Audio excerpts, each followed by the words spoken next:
कासगंज जनपद के सोरो में स्थित राजकीय पॉलिटेक्निक में बुधवार को अखिल भारतीय विद्यार्थी परिषद के बैनर तले तमाम छात्रों ने धरना देकर प्रदर्शन किया। वहीं प्रदर्शन के दौरान विद्यार्थी परिषद के छात्रों ने पॉलिटेक्निक में फेल हुए बच्चों से दोबारा कॉपी चेक करने के एवज में सुविधा शुल्क माफ करने की मांग की। आपको बता दें, बुधवार को अखिल भारतीय विद्यार्थी परिषद के बैनर तले तमाम छात्र सोरो में स्थित राजकीय पॉलिटेक्निक पहुंचे, जहां छात्रों ने अपनी 3 सूत्री मांगों को लेकर धरना प्रदर्शन किया।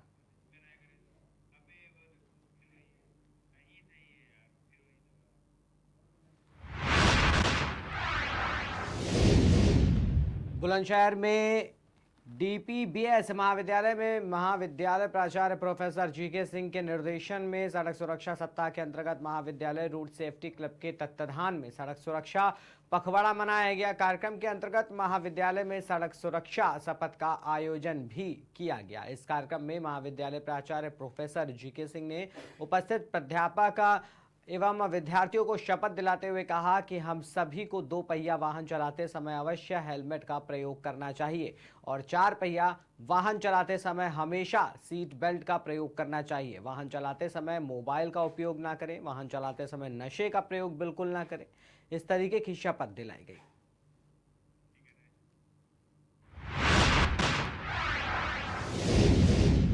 नवरात्र का समय चल रहा है, ऐसे में बेटियों के इस दुनिया में आने का स्वागत भी किया जा रहा है। बोकारो सदर अस्पताल में 4 महिलाओं ने बेटी को जन्म दिया। बेटी के इस जन्म को बोकारो डीसी विजया यादव उत्सव के रूप में मनाकर उनके परिजनों का स्वागत करते हुए उसे उपहार भी देने का काम कर रही हैं। सदर अस्पताल में 4 बेटियों के जन्म के मौके पर डीसी राजकुमारी किन्नर के साथ सदर अस्पताल पहुंचे, जहां उन्होंने समाज कल्याण और चिकित्सा विभाग के साथ मिलकर लड़कियों को जन्म देने वाली माता को आदिवासी टोपी पहनाकर स्वागत करते हुए सभी को उपहार देने का कार्य किया। बस्ती सर्किट हाउस में उत्तर प्रदेश गौ सेवा आयोग के उपाध्यक्ष महेश शुक्ला ने विभागीय अधिकारियों के साथ बैठक कर जरूरी दिशा निर्देश दिया। मीडिया से बातचीत के दौरान महेश शुक्ला ने बताया कि हमारे विभाग ने तय किया है कि हमको गौ संरक्षण की दिशा में काम करना है। ऐसे पशु अगर किसान पालना चाहते हैं तो इसके लिए अनुदान दिया जा रहा है। साथ ही जो गौशालाएं सरकारी या प्राइवेट हैं उसके लिए भी योजना है कि प्रतिदिन 30 रुपए गाय की देखभाल के लिए दिया जाएगा और जो सरकारी है उसमें 50 रुपए दिया जाएगा। साथ ही साथ समाज के लोगों को भी इसमें जोड़ा जाएगा, तभी जाकर हम सभी को इसका सही लाभ मिल पाएगा। ग्रहण किया आपने, क्या कुछ योजनाएं रहने वाली हैं और सरकार इस पर क्या कुछ करना चाह रही है? उत्तर प्रदेश की सरकार गोवंश के संवर्धन के लिए बहुत संवेदनशील है। आप लोगों को मालूम है कि उत्तर प्रदेश के यशस्वी मुख्यमंत्री जी पूज्य योगी आदित्यनाथ जी महाराज के जीवन का जो सबसे बड़ा ध्येय है कि गोवंश का कैसे संरक्षण हो, कैसे समृद्धि हो और साथ ही साथ उसके माध्यम से किसान कैसे संपन्न हो। उनका स्पष्ट मानना है कि जब तक गो संरक्षण नहीं होगा तब तक देश का विकास नहीं हो सकता है। ऐसे में इस आयोग का गठन कर उन्होंने जिम्मेदारियां बांटी कि पूरे उत्तर प्रदेश में जो गौशालाएँ चल रही हैं उनमें विजिट करते हुए अधिकारी समाज के लोगों से मिलकर उन गोवंश के संरक्षण के लिए काम करना है। और जो हमारी देसी प्रजाति है, जो गाय है, बाकी बहुत सारे ऐसे विदेशी प्रजाति है जो गाय तो कहा जाता है लेकिन गाय नहीं है, वो भारत के संस्कृति के लिए, भारत के उत्थान के लिए हमारी देसी गायों का उत्थान करना जरूरी है। इस दिशा में उत्तर प्रदेश की सरकार गंभीर है। अभी 7 तारीख को गठन हुआ। गठन के बाद माननीय मुख्यमंत्री जी और सचिव के साथ साथ पशुधन मंत्री के साथ एक बैठक करके बहुत सारी आगामी कार्यक्रमों की योजना उन्होंने बनाई है, जिसको शीघ्र हम लोग विजिट कर आपके मार्गदर्शन में, आपकी कुशलता के साथ उसको आगे ले जाने का प्रयास करेंगे। आपका सुझाव समय समय पर लेते रहेंगे। आज की इस अवसर पर माननीय मुख्यमंत्री एवं देश के प्रधानमंत्री जी को बहुत बहुत शुभकामना, बधाई हम लोग देते हैं कि उनके नेतृत्व में अभी हरियाणा का जो चुनाव हुआ है उसमें एक अभूतपूर्व सफलता मिली है। और साथ ही साथ धारा 370 समाप्त करने के बाद, आज़ादी के बाद पहली बार लोकतंत्र की बहाली में जो योगदान भारतीय जनता पार्टी के नेतृत्व का रहा, उसके लिए बहुत बहुत आभार हम लोग ज्ञापित करते हैं। ग्रहण किया आपने, क्या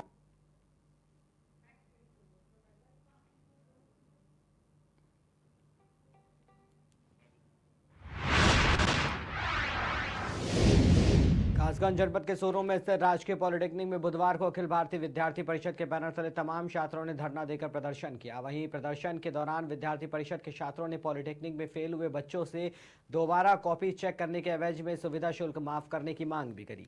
आपको बता दें, बुधवार को अखिल भारतीय विद्यार्थी परिषद के बैनर तले तमाम छात्र सोरों में स्थित राजकीय पॉलिटेक्निक पहुंचे, जहां छात्रों ने अपनी 3 सूत्रीय मांगों को लेकर धरना प्रदर्शन किया।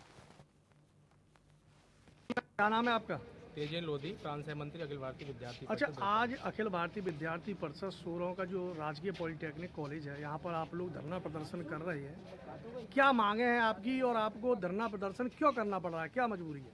कॉलेज में बहुत सारी अनुमतियाँ हैं। आप देख सकते हो कितना बड़ा परिसर है इस कॉलेज का, लेकिन कितनी गंदगी इस कॉलेज में हो रही है। लेकिन कॉलेज प्रशासन का किसी प्रकार से कोई ध्यान नहीं है। और सबसे बड़ा विषय ये है कि मानते हैं कि स्टाफ कम है, लेकिन जो स्टाफ भी है वो अपनी क्लासें पूर्ण रूप से नहीं ले रहा है। शिक्षक यहाँ गुटखा खाते हैं, सिगरेट पीते हैं, शराब तक पीते हैं और विद्यार्थियों के लिए डराते धमकाते हैं कि तुम अगर हमारी कहीं शिकायत करोगे कि संगठन से जाके मिलोगे तुम्हें फेल कर देंगे, प्रैक्टिकल नंबर नहीं देंगे। और दूसरा विषय ये है, अभी पॉलिटेक्निक के विद्यार्थियों का रिजल्ट जारी हुआ है, उसमें अधिकांश 90% विद्यार्थियों को फेल कर दिया गया है। और अब दोबारा कॉपी देखने के नाम पर मोटी रकम विद्यार्थियों से किस तरह से बीडीयूपी उगा सके, इस तरह का षड्यंत्र बीडीयूपी ने किया है। और विद्यार्थी परिषद जब तक इन तमाम विद्यार्थियों को न्याय नहीं मिलेगा, अगर विद्यार्थी परिषद को सड़क पर भी मार्च करने की आवश्यकता पड़ी, किसी अधिकारी को घेरने की आवश्यकता पड़ी, वो भी विद्यार्थी परिषद लगातार करता रहेगा। सुबह से आप देख रहे हैं कड़कती धूप में विद्यार्थी परिषद और तमाम पॉलिटेक्निक के विद्यार्थी इस कॉलेज कैंपस में धरना दे रहे हैं। लेकिन मुझे बड़े शर्म के साथ कहना पड़ रहा है कि किसी भी इस कॉलेज में जो भी प्रिंसिपल हैं उनकी अभी तक हिम्मत नहीं हुई है कि वो यहाँ पर आएँ, कार्यकर्ताओं से बात करें, विद्यार्थियों से बात करें। आखिर ये विद्यार्थी किन के हैं? विद्यार्थी तो उन्हीं की कॉलेज के हैं, लेकिन उन्हें ये तक नहीं पता है कि इस कॉलेज के कितने विद्यार्थी फेल हो गए। और शिक्षकों का बड़ा ही बेकार रवैया है, बोलने का इनको मुझे लगता है सलीका नहीं है। गुरुजन कहना मुझे लगता है कि बेकार है। कितने छात्र ऐसे हैं जो फेल हुए हैं? 80% विद्यार्थी हैं। जैसे इस एक क्लास में 60 विद्यार्थी हैं, तो 60 में से 40 विद्यार्थी उनकी पूरी ईयर बैग लग गई है। बहुत सारे ऐसे विद्यार्थी हैं जिन्होंने अपनी पॉलिटेक्निक की पढ़ाई ही छोड़ दी है। तो जहाँ पर हम सर्व शिक्षा अभियान जैसे दावों की बात करते हैं, तो अगर विद्यार्थी अपने कॉलेज में जब पढ़ने आता है, फेल होने के बाद अपने घर पर बैठ जाता है, तो ऐसे विद्यार्थियों को पुनः कॉलेज में हम किस तरह से ला सकते हैं, तो ये बड़ा ही गंभीर विषय है। अच्छा, तो कॉपी जांचने के नाम पर जो आप कह रहे हैं, जो रुपये मांगे जा रहे हैं या लग रहे हैं, क्या कितने रुपए मांगे जा रहे हैं? क्या कॉपी के 500 रुपये लिए जा रहे हैं। तो आप सोचिए, एक विद्यार्थी कम से कम 5 विषयों में दोबारा से उसका मूल्यांकन हो, उसके लिए करीब 2500 रुपये। तो एक गरीब विद्यार्थी, किसान का बेटा 2500 रुपये देने में असमर्थ है। वो क्या करेगा बेचारा? घर बैठ जाएगा। पॉलिटेक्निक की माता पिता ने सोचा होगा मेरा बेटा इंजीनियर बनेगा, लेकिन आज जब परीक्षाओं में फेल हुआ तो जाके घर पर बैठ गया। तो मेरी मांग है कि जो शुल्क लगाया गया है उसको शुल्क को बिल्कुल ही माफ़ किया जाए।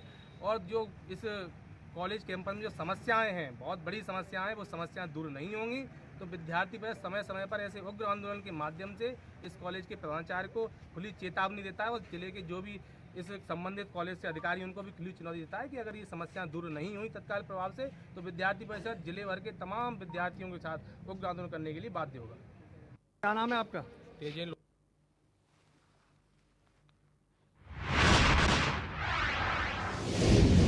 खबर से खबर सामने आई है, जहां नारी सशक्तिकरण फेज 5 पर कक्षा 11 की छात्रा को एक दिन का एसपी बनाया गया। छात्रा ने एसपी कार्यालय में बैठकर जनता की समस्याएं सुनी, साथ ही थाना प्रभारियों को जल्द निस्तारण करने के आदेश भी दिए।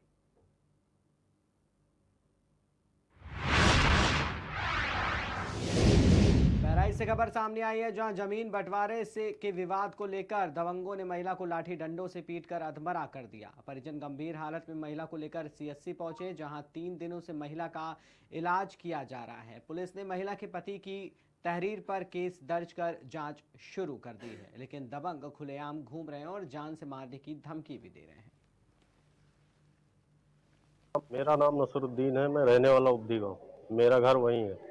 तो वहाँ मैं आया था, रहने के लिए बाहर था, तो वहाँ रहने नहीं दिया। इतना लड़ाई झगड़ा हर चीज़ हमेशा करते हैं। मेरी भाभी जो है रहने नहीं दिया वहाँ, तो मैं अपनी बीवी को लेकर अपने उनके मैके चले आया, ससुराल आया अपने रहने के लिए। मैं सोचा शायद लड़ाई झगड़ा हट जाएगा, सुकून रहेगा थोड़ा, थोड़े दिन के लिए मामला शांत हो जाएगा तो फिर मैं वापस जाऊंगा रहने के लिए वहाँ।